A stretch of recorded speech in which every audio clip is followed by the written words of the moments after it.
High, আজকে আমার দুটো কেকের ভিডিও একসাথে দেবো। তো এইটা ছিল আমার প্রথম কেক।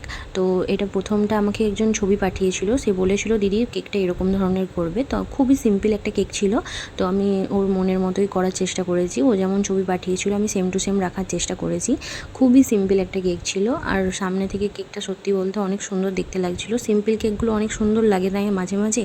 তো তারপর আমি কেকটায় ফুল করে নিয়ে মাঝে হলুদ কালারের একটু ক্রিম দিয়ে নিচ্ছিলাম যাতে ফুল বলে বোঝা যায়।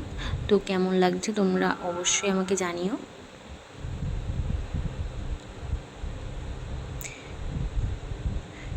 কেকটা ফিনিশিং হওয়ার পর আমি তারপর একটু ফ্রিজে রেখে তারপর হ্যাপি বার্থডে বলে লিখে নিচ্ছিলাম।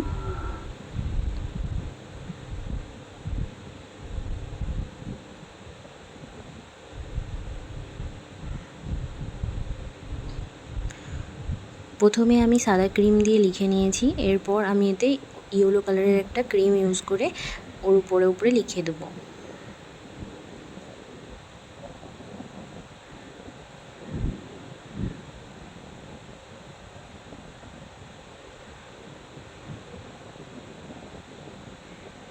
তারপর কেকটা কমপ্লিট হয়ে গেছে। কেকটা তোমাদের কাছে কেমন লাগছে আমাকে অবশ্যই জানিও। এটা ছিল আমার সেকেন্ড কেক। এই কেকটা আমি রেডি করেছিলাম 1 ঘন্টার মধ্যে। এই কেকটা 1 ঘন্টার মধ্যে পুরো বেস বানিয়ে পুরো রেডি করে ফ্রিজে রেখে কোনো রকমভাবে আমি তাড়াহুড়ো করে কেকটা বানিয়েছিলাম, কারণ এটা একটা আর্জেন্ট অর্ডার ছিল। তো অর্ডারটা আমার আর্জেন্ট এসেছিলো। তো আমি কিছু সিম্পলের উপরেই একটা ডিজাইন করে দিয়েছি। কী ডিজাইন করব খুঁজে পাচ্ছিলাম না। তো আমি সাইডেও কিছু ক্রিম দিয়ে ডিজাইন করে নিচ্ছিলাম যাতে কেকটার নিচেটা দেখতে ভালো লাগে। প্রথমে দেখতে ভালো লাগছিল না খুব একটা। তো আমাকে বলা হয়েছিল এই নামটা লিখে দিতে। তো আমি সেই নামটাই লিখে দিচ্ছিলাম।